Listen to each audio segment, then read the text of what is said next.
Okay, this is like, I'm not joking you, this is about the fourth time I've tried to make this video. It's either crashed, froze my computer when I uploaded, crashed my camera, or the sound was very, very distorted, you couldn't hear anything. And I'm not going to give up on this because it's an important topic I want to cover. Now, I haven't made many videos recently. That's mainly because, to be honest, I've been going through a kind of a, shall we say, a shift in consciousness, or Maslow's peak experience. It happened while I was on Kira Young's show, The Bridge, along with Niall Murphy. You can listen to it in the link below, but while I was on the show, something happened to me. I don't know what it was. And ever since then, I've had a kind of an evaluation of my life, an evaluation of this movement and where it's going. I think we're reaching the end of a 6 or so year cycle. For many of us, our engagement within this movement began in 2008, and it seems to be ending now. There's an awful lot of nastiness and stupidity and viciousness in this scene. Very hate-fueled viciousness that doesn't seem to achieve anything, by people who offer nothing. They create nothing. They offer no knowledge. They give nothing, but they attack everybody and they attack other people, and there's nothing else to their personality. And so this is almost like the end of the alternative movement as far as I'm concerned. This cycle of it anyway. And what you're having are people who have spent the 6 or so years watching all the conspiracy stuff, following all the conspiracy stuff, or waiting for some kind of awakening. It's never going to happen. And so as the whole ship goes down, some people are trying to swim to a new direction, others are jumping onto the Russell Brand lifeboat, and then others still are drowning and they're grabbing onto the ones who are trying to swim to take them down with them. And they're using things like smear campaigns, hysteria, and personal attacks to bring them down. And this always happens when a cycle comes to an end. That's okay. Now, as I said, I want to talk about a few things, and in particular, something that's, I think, is now a good time to interject into this movement. And how this movement came about and how I became interested in it was in 2008. There was a guy called Nemesis who made these very simple videos with a guy called DJ Hives, using the old Windows Movie Maker on the kind of subjects that became popular within the alternative movement. And they're still very, very brilliantly and artistically made films. They still make a lot of sense. And in fact, in terms of their simplicity and their 10 minutes long and their basic approach, they've never really been, bettered by anything since, no matter what the budget. I'll give you a link, I'll put you a link to one of them below here as well. And that's what got me interested, because these guys have been saying stuff that I've been thinking for years, that college is a joke. It's just basically, it's designed to keep this industry going, to brainwash people into conform as slaves. And these guys were saying this very eloquently and presenting this stuff very eloquently. And things like Terminator chips in electronic devices and all kinds of interesting things like that. And how things don't work anymore, planned obsolescence, things that have been going through my head for years. And suddenly I get on YouTube and these guys are making this, and that and some others got me very interested in bringing my own aspect of this work out, which at the time, which was my interest had been going on in psychopaths for about 10 years prior, before that, maybe even more. But anyway, that was my contribution. And that's what this is about. It's about magic. Now you might think that's a very strange thing to be talking about here in relation to this, but no, all magic is, as I've been telling you for the last 5-6 years, is the creation of something which didn't exist and bringing it into the material world.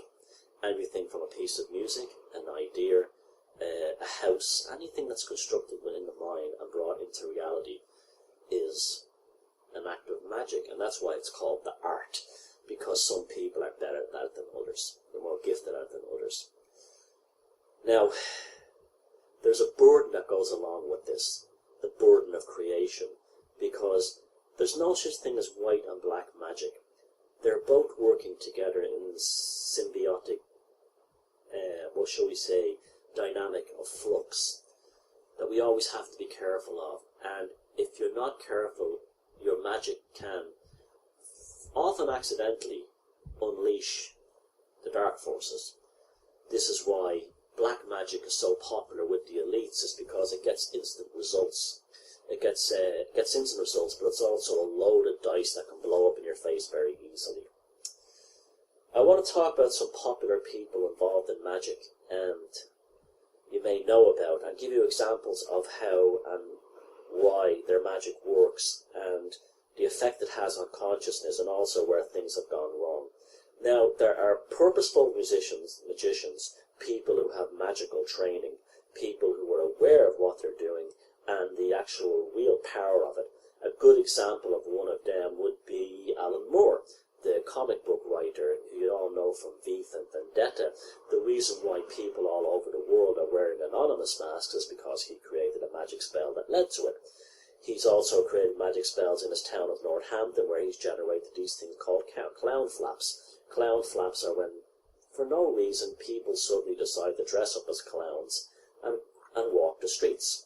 It has to do with the shadow nightmare and things like that. Again, I'll put a link to that below. Now, Alan Moore makes no bones about the fact that he's a trained magician and he uses magic, and you don't have to believe in it. Doesn't mean he doesn't believe in it. So all you skepticals are out there, oh, it's magic, it's all nonsense, it's all irrational, it's all delusion. That's okay. Just because you don't believe in it doesn't mean it doesn't exist. That's like saying that the people who are the Mayans in Mexico, because they never saw a European, didn't mean that Christopher Columbus wasn't going to come along and wipe them all out. It doesn't matter if you don't believe in it. It still exists. That's the end of it. Your belief system is irrelevant to it. Even if you've not seen it, it doesn't mean it doesn't exist. So he's a purposeful magician. There are other people who, and this is the most dangerous one of all, if you go by, and this is why William Butler Yeats, who was a member of the Golden Dawn, involved with people like MacGregor's Mathers and Crowley, very much a magician, wrote essays on magic, and then won the Nobel Peace Prize for literature. In the poem Under Ben Bulben, he warns of Irish artists and their burden of putting ideas back in the minds of men again. He wasn't joking. He was making a very serious point about the creation of art is the creation of magic. And that brings us to instinctual magicians who accidentally unleash forces. Now, a prime example of one of these would be the German 19th century composer Richard Wagner. Now, we all love his amazing operas, the beautiful music, Parsifal, the Winged Cycle, the Flight of the Valkyries. It just goes on and on. But the man was more than just a musical genius. He was also a phenomenal instinctual magician. He worked very closely aligning the music and the pitch and the tonal quality and the changes with costuming, with the lighting effects. He was the first one to light from both sides to show different sides of a personality. Each character in the opera would have its own theme tune, and he was, and is such a phenomenal instinctual magician that he caused psychedelic experiences within people who went to see his operas when they were produced back in the sort of pre-cinema, pre-TV days. Remember, this is before cinema, and you were to walk into this production of a Wagner opera with a big orchestra, these phenomenal singers, beautiful costumes, incredible lighting. It had the same transformative psychedelic effect that a peasant from rural France walking into blackened Notre Dame Cathedral in Paris would have, viewing the size of the place and also the stained glass. Same idea. Now, he unfortunately unleashed demons in himself. If you read his writings, his anti-Semitic writings that came funny after his success, and we'll talk about this in a minute. And also he unleashed Adolf Hitler, who had a psychedelic experience when he was 17 in Linz in Hollywood, and particularly the music, but still music video, but particularly Hollywood is the most powerful and the centre of the magic circle. And the greatest magicians plying their craft today, in most cases unknowing, but some did know, like Stanley Kubrick was more than aware that he had magic, he was a magician, but most don't. And let me give you an example of magic within that, and it's a tragic story of Mel Gibson. Now, we all love Mel Gibson, we do. We all You know, we all like his films. I mean, films like Signs and Braveheart and A Man Without a Face are wonderful movies. How can you not like them? And his films are generally excellent and very enjoyable. And they a lot of them get you here. You know, like even the character played by Joaquin Phoenix in Signs, he really touched your heart. You know, and the way he portrayed that family as a sort of an untypical family. Of the father, a brother-in-law, and raising the kids, which happens in a lot of homes where the husband may lose his wife, as was the case in Signs. It was a very deep film, but he's also a powerful instinctual magician who's unleashed forces that have actually turned on him. And if by some chance Mel Gibson is ever watching this video, I know he never will, but if it ever happened, I know it's been done to you, and it's not your fault. Now, firstly, because you don't understand what you're fully up to. You made the film, Mel Gibson made the film Lethal Weapon with Danny Glover. The underlying subtext narrative of that movie was the wickedness of apartheid from South Africa. Not long after that film was made, South African apartheid ended. The film Braveheart, the underlying narrative was the wickedness of these foreign kings ruling England, and particularly how they turned the English against the Scots and the Gaels, the Irish. A few years after that film was made, you have the Good Friday Agreement, which gave power sharing to the Scots-Irish, the Unionists, the Southern Irish, and the British and the English in Northern Ireland for the first time ever, and it ended the Troubles in Northern Ireland, and it was the end of the IRA. Not too long ago, Scotland had a vote on independence which didn't pass, but it doesn't matter. The movement for independence was solidified with that movie Braveheart. Absolutely it was. And even towards the vote, they were invoking that scene of Mel Gibson as William Wallace with the blue paint of the Saltaire on his face, the Scottish flag, and the word freedom as a powerful magical spell. He made two movies that changed reality. But he made a third, and it didn't go in the way he expected. He made a film called The Passion of the Christ, which I'm not saying he deliberately did this, but it is essentially a spectacular ritual of black magic. Now, basically, what does the film show us? A nice, likeable, good-looking young guy who was torn asunder by Jehovah, his father. Now, anyone who knows my work, or anyone who's studied the Cathars and the Gnostics, knows that Jehovah is not actually the God of the Bible, of the Old Testament, and even the Jehovah Witnesses Bible itself makes no bones about the fact that Jehovah, as mentioned in the book of Genesis, is some kind of replacement deity for the God who creates the universe, an imposter, or as I term him, a psychopathic demon pretending to be God. And this is the thing that demands sacrifice and slaughter and murder and horrors, all in the name of Jehovah or Yahweh, or whoever it calls itself. I know who I am, as it said in Exodus to Moses, but it didn't answer Moses directly as to what it was. We all know what it was. It was the demon Jehovah. It wasn't the God of the Bible, or the God of the universe, if you want to call it that, if it exists at all. Anyway, he made the film The Passion of the Christ, which is, it's horrific to watch. It's very difficult, but it didn't have the effect on people that I think he wanted. I think he was expecting it to sort of make people more devout in their Christian faith. It didn't. If anything, it made Christianity more sadistic, because it unleashed the shadow side of Christianity, which is what gave birth to the slaughter of the Cathars, who told us that Jesus was here on earth to warn us about this demon Jehovah pretending to be God, and the Gnostics, who said the same thing. And indirectly, I think Mel Gibson, through the enormous power of Hollywood, performed the same function in his magic ritual called The Passion of the Christ. Well, after that, Mel Gibson, unfortunately, his life falls apart. A woman that he's been with for a long time and his family, he leaves for this Russian woman who oozes dark energy, and he starts hitting the booze again. And if you listen to those tapes where he's ranting, particularly the one where he's using racist terms when talking to this Russian woman, she recorded it. You can almost hear two forces inside Mel Gibson trying to escape. One, it's the real him, and you hear him growling and trying to get himself back to normal. But the alcohol has allowed this, shall we say, infection to take him over. And that's why I don't believe this thing. When people get drunk, the real personality comes out. In some cases, something else jumps in. And that's what I think happens to Mel Gibson.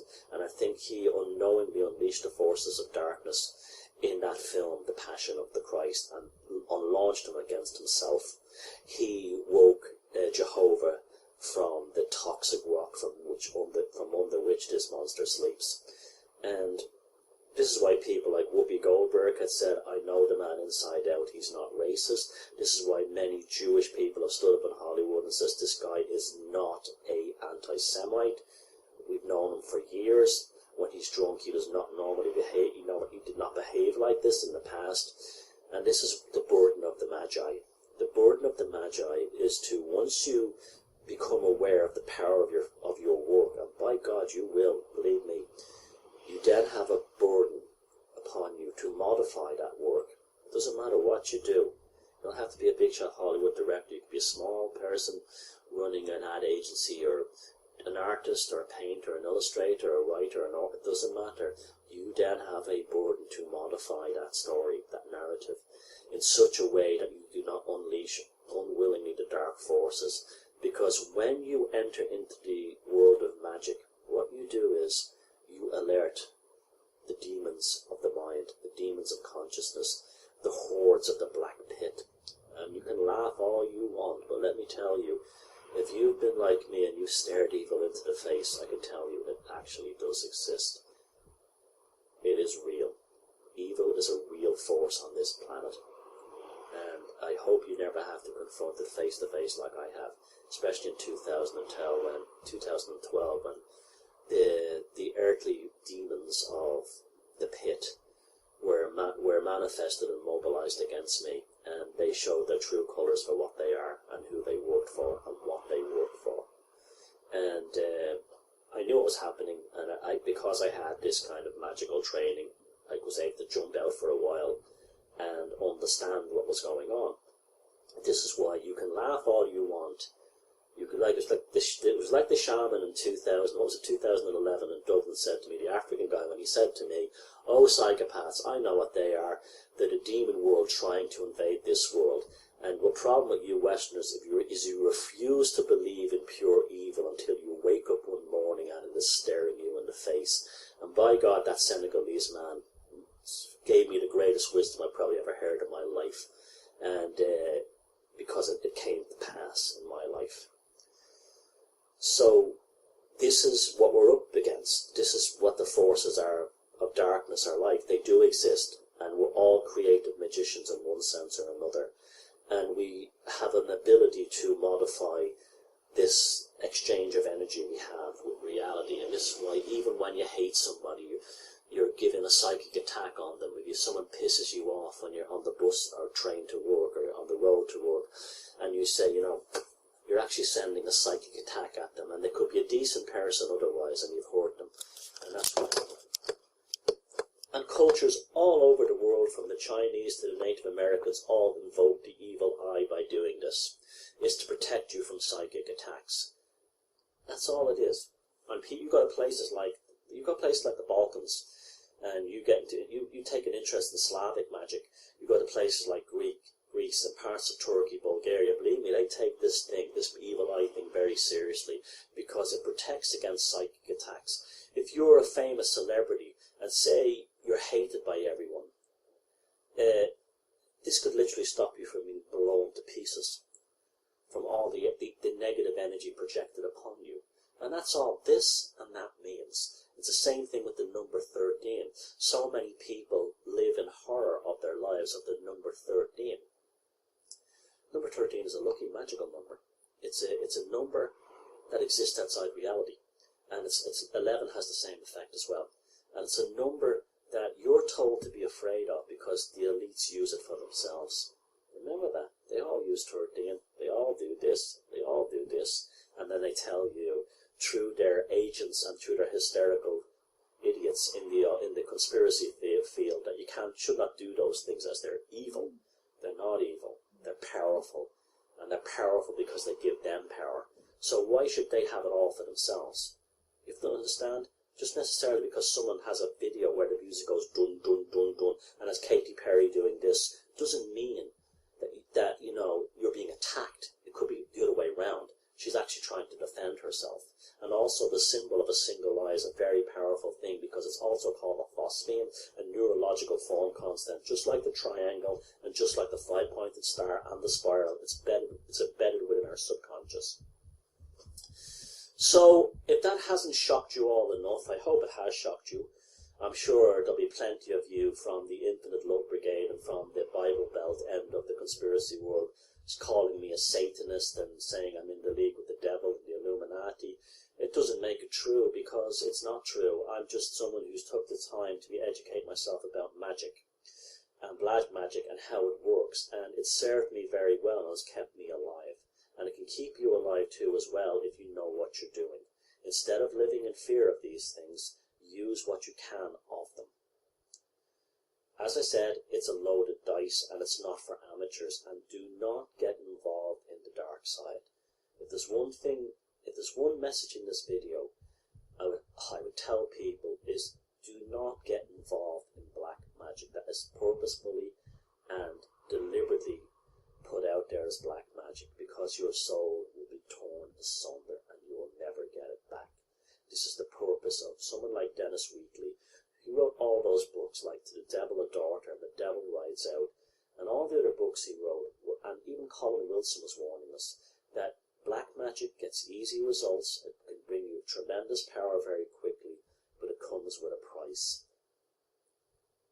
It's now time, because the alternative conspiracy scene is dying, it's now time for a reevaluation.